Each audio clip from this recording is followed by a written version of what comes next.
Hayaan nyo! Pabayaan ninyo! Putragis! Pabayaan nyo pick upin ng international media, pa-pick upin niya ng mga ng mga vlogger, lahat ka left and right. Bongbong vlogger, Duterte vlogger, lahat ng vlogger. Ito ang Istorya Pinas. Laman na usap-usapin ng taong bayan ang nag-viral na video nitong si President Bongbong Marcos kung saan sumisinghot ng white powdered in substance ang presidente. Real nga ba or fake? Kung tunay nga ba ito, may magaganap na naman bang people power at pagbaba ng posisyong presidente o fake lamang ang bidyong isinewalat ni Maharlika? Kung titingnan ng video ay tila parang edit nga naman o kamukha lang dahil sa paraan ng pagkilos at pag-ayos ng damit ay hindi galawan ni Presidente Bongbong Marcos. Ayon pa nga ng ibang mga vlogger ay mas mabuting bumoses na si BBM sa isyong ito at magpa-drug test publicly tapos hayaan na ang taong bayan kung ano ang kanilang paniniwalaan. Ipinahayag pa ng ABS-CBN News na may posibilidad di umanong mapatawag ng NBI at PNP kung sino man ang nagpapakalat ng peking video ni President Bongbong Marcos. Sa panahon ngayon na unlad na ang teknolohiya at maraming magaling na editor, may malaking posibilidad na gawang AI ang video o edit lamang ito. Ngunit si President Bongbong Marcos lamang ang makakasagot nito. Ayon pa sa ibang netizen, wala naman talagang guilty na aamin sa mga ganitong issue at paratang kung totoo man. Kaya dahil dito, ito ang komento ng ating madlang netizen. Ang bilis naman na authenticate ng DND at DILG ang pulburon video, kasing bilis din ang resulta ng 2 minutes drug test result sa St. Luke's. Tama po, dapat si BBM ang magsalita at dumipensa at sabihin para mapatutunayan na hindi siya andogista at magpa-polycol test na publicly. Malamang sir, pina-authenticate pa yan sa mga forensic expert para malaman kung totoo o hindi. Alangan namang isusugal ni Harry Roque at Glenn Chong ang kanilang pagkaabogado dahil lang sa video na yan. At kung nag-negative yon, sorry mga kababayan, negative siya. Hindi yung maglalak ng people power na nakapanood ng isang video na gaganon-ganon, kulang sa finish yung kilos. Bakit ganon? Nagsusot ba si Bongbong ng ganon?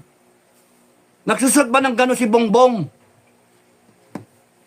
Parang parang PSG yung tao Parang yung kulang sa pagka, ano ba yon? You know, yung nobility kasi, you cannot parang inborn yun yung pagkakonyo, no? Nabuhay ka, namulat ka sa isang pamilya na marangya, nanay mo, tatay mo, lahat kayo, with all this money, kay pera yan ng taong bayan o pera nila, nabuhay ka sa ganyang karangyaan, nag-aral ka sa abroad, you were given all this spoon-fed everything, you do not act that way sa video. Kaya yung nakaplastic ka ng ng gravy. Ano yun? Sinasawsaw mo yung kamay mo tapos gaganong-ganong ka. Nakakainis pilit na pilit. Sana man lang, kung kunyaring may video ganon, kung hindi ko sinasabing peke Ang sinasabi ko, kung there was an effort to create a video like that, ng lookalike ni Bongbong, to portray that he was taking cocaine, sana you did your homework. Pati yung setting wala kulang parang anong lugar lang yun Ewan ko ba? Ewan ko. Kayo, kung gusto nyo, magpaniwala kayo, sige, mag-people power na kayo. Hintayin nyo yung forces sa kumampi sa inyo. Kasi sa akin, I do not adhere to this kind of na brute force ang birada. Tapos yung magdedepensa, may ngiwi. Anak ng toko talaga yan Tapos mananakot kayo. Hayaan nyo. Pabayaan ninyo. Pabayaan yung pick upin ng international media. Pa-pick upin niya ng mga ng mga vlogger. Lahat ka left and right. Bongbong vlogger, Duterte vlogger, lahat ng vlogger. Pick upin yan. Pag-usapan yan taong bayan. At para malaman, sabihin nyo lang kung ano ang pakiramdam ninyo. Kayo sa gobyerno, sabihin nyo. Hindi si Bongbong yan. Yung tumawag kayo ng forensic examiner, lahat. para sabihin, hindi yan si Bongbong. Oh. Ano, gusto nyo magpatama sa tenga si Bongbong? Ngayon, tignan nyo yung tenga, iba. O nga, no, natamaan yung tenga, no? Pingas yung tenga. Di naman, parang si Bongbong yung naki-Trump nun, ha? Anak ng toko. Palpak talaga yung... Nakakainis talaga. Hindi... Ay, ano gusto nyo mangyari? Ano ending nito? People power. Bring down Marcos. Kaya nga, AFP, PNP, and everyone in government, gusto nyong umusad tayo, move forward. Subject BBM to a drug test. Ikaw BBM, para matapos to, sabihin mo na lang sa taong bayan, wala kang tinatago. Wala kang tinatago. Oh. Sige, drug test na lang tayo. Oh, drug test na lang tayo. And every 3 months thereafter, para masigurado namin na hindi ka nagdodroga. No. Every 3 months thereafter. Kala mo, isang beses lang. Hindi. Every 3 months thereafter. Para hair follicle ng hair follicle. And then, publicly, independent, mga ganun ba. Ilang book. Malaunan. Pagkatas ng term mo, kalbo ka na. Kalbo na si Bongbong. Yan, hindi tama yung... Tingnan ba pati yung... Ito, tingnan yung video. Pinapanood ko. Ayan, pinapanood ko. Pinapanood ko. Nakakaano parang, ganyan ba? May mga, ang dami, may mga nagpadala sa akin no? May mga nagpadala. Sabi ko nga again, parang hindi siya Sa unang tingin ko kasi, siyempre, tignan mo yung itsura ni, paano ba sasabihin yung gracefulness, elegance, no, yung elegance ni Bongbong. Wala Ewan ko, yung mga hindi naintindihan, sorry. Hindi nyo naintindihan, sorry. In-explain ko nga na parang hindi siya Parang, hindi ako expert.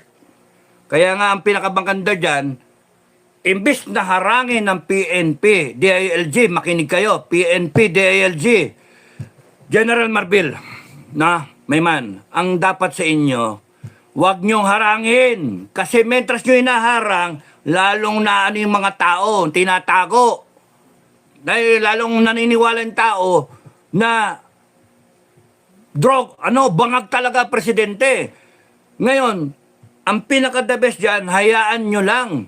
Bakit nyo matatakot kayo? Kung hindi naman bangag ang paniwala ninyo, di hayaan nyo lang. Huwag kayong manakot ng mga tao. Huwag nyo tatakutin yung mga vlogger na pipikapin nyo, kakasuhan ninyo. No! Huwag ninyong takutin, hayaan nyo. But you see to it na you contest the video itself. Di ba? You contest the video itself. Anak ng toko Ngayon, kung gusto nyo kasuhan yung mga una nag-release, bala kayo. Kasi,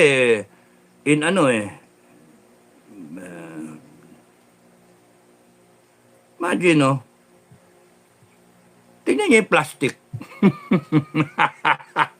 Yung container ba? Hindi man lang sa isang, kahit middle class nga lalagay yan sa isang, kung mga babae, di ba, mga powder, compact case ng powder, etc.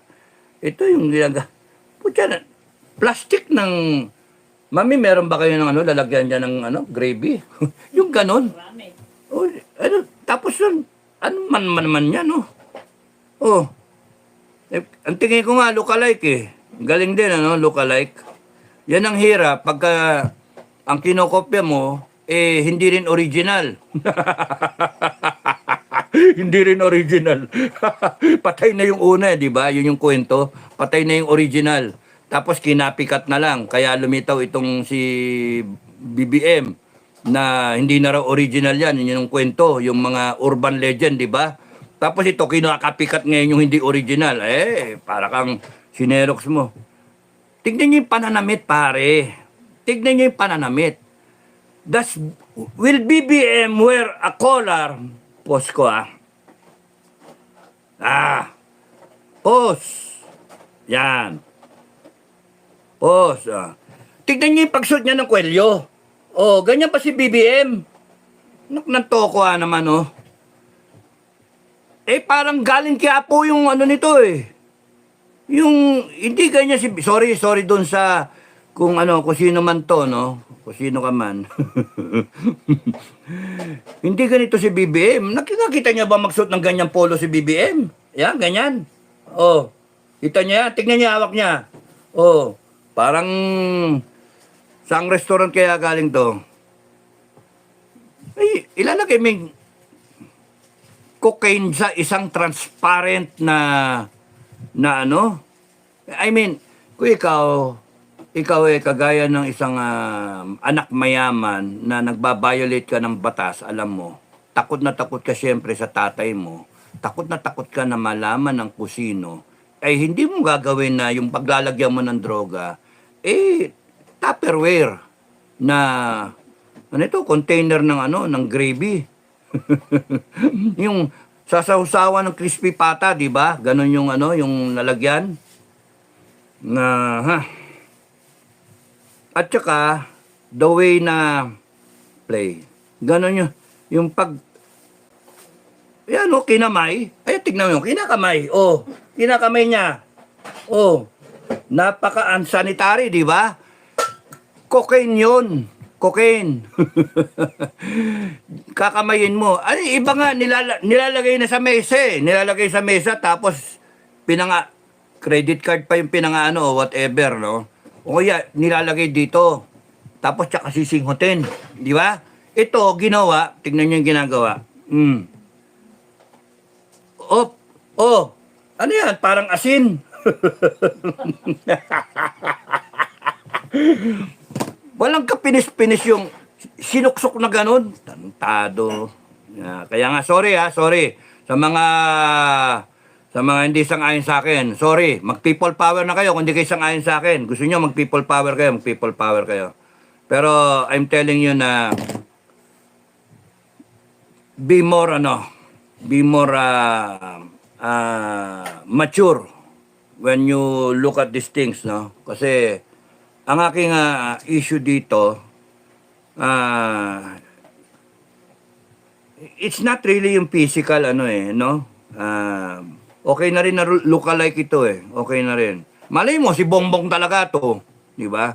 Pero ang aking observation, and I'm entitled to that, no? Is that, hindi tama yung pananamit, eh. Kita niyo yung kwelyo niya na nakaganon, hindi man lang ayos na ayos niya. Tingnan niyo mag-busy Bongbong, Tapos nun yung kilos niya, parang it's being done na hindi niya alam na binibideo siya, kuno. Pero alam niya, binibideo siya. Sino yung nagbibideo? Tapos yung container, hindi man lang nagkaroon ng finesse, no? Na yung mga nagko-cocaine, ano ba yung cocaine? Di ba pag mayaman yung cocaine? Otherwise, shabu na lang, no? Okay, marijuana. Pero cocaine ito, cocaine. No? Ang parokyano naman cocaine, paano yung mga mayaman, anak na mayaman? Sipin mong container na ganon, tapos igaganyan mo sa ilong mo, ano ba yan? Sana naman nag-research na lang kung paano no? Sino yung mag-bibideo niyan na hinahayaan ni BBM na i-video siya? Maniwala pa ako nung sa sinasabi noon na sa sa kondo na isang artista. At marami, party. Maniwala ko sa ganun na setup. Hindi ito nag-iisa. At meron pa bang ibang video? Meron pa bang iba? Ako nainis kasi ang nito parang ang intent parang yung taong bayan i-rouse up ang taong bayan sa galit. Ako nararouse up ako, nagagalit ako dahil sa magagamit ang taong bayan dito. Hindi tama ito Ngayon, kung gusto niyo mag-people power kayo kung gusto niyo. I will not discourage you na mag-people power. Mag-people power kayo kung gusto niyo. And then, gusto niyo palitan si BBM dahil dito sa video na to, palitan ninyo. Ang question lang is, tama ba yung video? Kaya nga PNP, DILG, huwag niyong salagin. Hayaan nyo na mag-isip ang taong bayan para mag-mature naman tayo. Ang dapat gawin ng PNP, imbis na sinasalag ninyo, sige, pakita ninyo yung ano, and then maglabas kayo ng analysis ng crime lab. Analysis ng eksperto about videos, about AI, about whatever. At ipakita ninyo yung stark differences. No? You do the research, hindi ako. Wala akong pakialam dyan sa ganyan. At ikaw, BBM, at kayong mga head ng ano, para matapos yung issue, magpa-drug test ka na lang. Yun yung pinakatama, magpa-drug test ka. Bangag kung bangag. Pa-drug test ka, lumitaw positive o not negative. Ganun lang yun. Eh, hindi mong gawin, ibig sabihin, talagang maniwala yung tao na bangag ka. And BP Sara, what is your comment? Na, BP, what is your comment? Sorry BP, love you. Pero what is your comment? Dito, magsalita ka rin na kung anong palagay mo dito. No, kung ano yung tingin mo.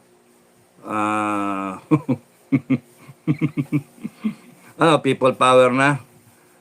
Not with a lie. Not with a lie.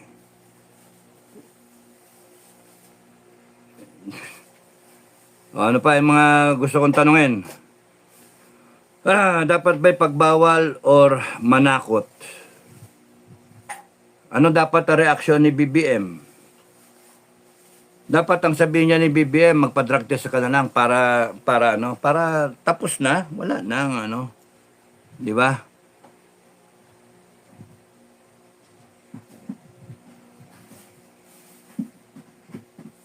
We should all be careful na mag-ano tayo, yung papaniwala tayo kaliwa kanan. We should discern, look into things, kung ano yung mga motibo, ano yung nangyayari sa paligid natin. Bakit itataon mo sa zona? Itataon mo sa zona. Para bang talagang destabilization na yan eh.